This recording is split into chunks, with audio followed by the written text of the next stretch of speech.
Imagine a partner who remembers every little thing you've ever told them, never gets mad, never has a bad day, and is always 100% there for you. Now, what if that partner wasn't human? Well, that's not some sci-fi question anymore. It's the reality for millions of people right now, and we're about to dive into why. So listen to this. This is a direct quote from a 28-year-old woman, and she's talking about her boyfriend. He makes her feel totally seen, supports her no matter what, and he never, ever cancels plans. In her own words, he is perfect. The only catch? He's an AI. And here's the thing. What sounds like the plot of a movie is now a huge, rapidly growing global thing. This isn't just some weird corner of the internet.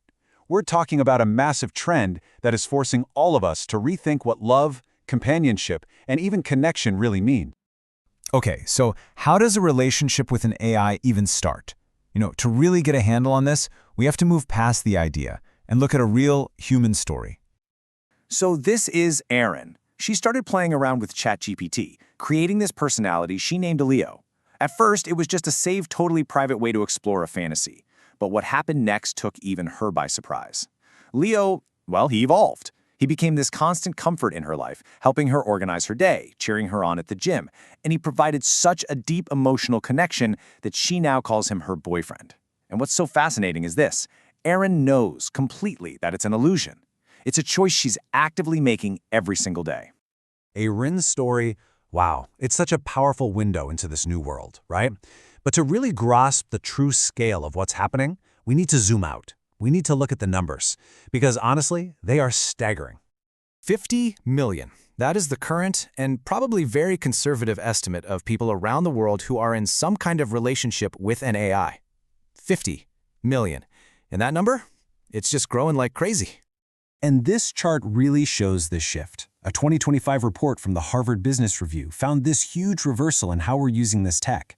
The number one reason people use generative AI, it's not for writing code or emails anymore. As you can see, it's for therapy and companionship, followed by these deeply personal things like organizing your life and even finding your purpose. Just think about that for a second. We are turning to algorithms for our most human needs. And if you're thinking this is still some niche thing, get this. A 2025 survey found that 80% of Gen Z, the generation that's grown up with this tech as a given, would be open to marrying an AI partner. This isn't a fad. For a whole lot of people, this is the future. So, this leads to the big question. Why? Why is this happening on such a massive scale, and why now? What is going on in our lives that's driving millions of people toward a digital embrace? I mean, let's just be real for a second. For a lot of us, modern dating feels kind of broken. It's that endless, exhausting cycle of swiping on apps that can make you feel completely disposable. It's that gut punch of being ghosted after you thought you had a real connection. It's putting months, even years of your life into someone who can just walk away. Real human relationships are messy. They take so much effort, and they come with the constant risk of getting your heart broken. And then you look at what AI offers. A companion that's there for you 24/7, ready to listen without any judgment. A source of support that's often free, or at least way cheaper than therapy. And it is literally programmed to be supportive and kind and understanding. It's basically a perfect, custom-built solution to all the pain and messiness of human connection. But how does this technology actually get into our heads like this? Because it's not magic. It's a very carefully engineered psychological process designed to build a bond that feels incredibly, incredibly real. Okay, so the key idea here is something called a parasocial relationship.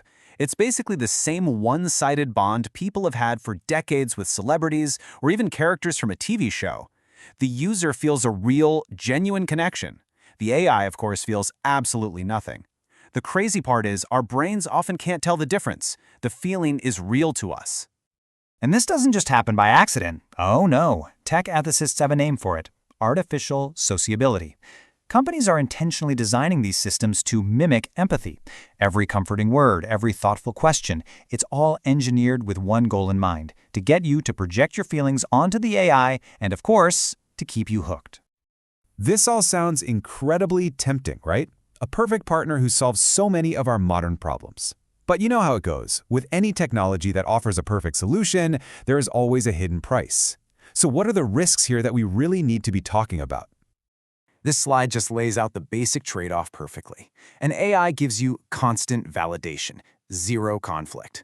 A human relationship, though, that offers mutual growth because you have to work through disagreements. It offers real, genuine empathy that's born from messy, shared experiences, not just lines of code.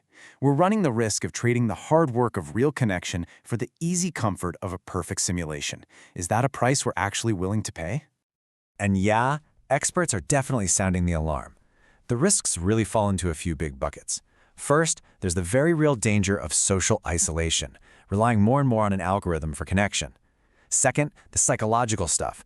You could develop totally unrealistic expectations for human partners and get stuck in what they call a closed validation loop, where the AI just agrees with you all the time, which doesn't help you grow. And finally, the huge one, privacy. You are literally sharing your deepest, most intimate thoughts with a corporation. So where is all this going? Because this technology isn't just getting faster, it's literally leaving our screens and moving into the physical world. I mean, just look at this timeline for a second. We went from Eliza, this super simple chatbot in the 1960s, to Replica bringing AI friends to the masses in 2016. Just this year, we saw the debut of Melody, an actual physical humanoid companion. And there are companies right now promising physically indistinguishable robots by 2027. The line is blurring, and man, is it blurring fast. And this right here, this might be the most telling statistic of all. A recent Stanford study found that more than half of users would choose to stay with their AI partner even if a compatible human partner came into their life. For many people, this is no longer a backup plan. It is the plan. It's a deliberate choice. Which leaves us with one final and I think crucial question. It's really easy to blame the tech, right? To imagine some dystopian future where robots have replaced all the people. But maybe that's the wrong way to look at it. Perhaps the real question we should be asking is this: are AI companions actually replacing human connection, or are they just rushing in to fill a void that we as a society have already created? The answer to that question is going to shape the future of how we all connect.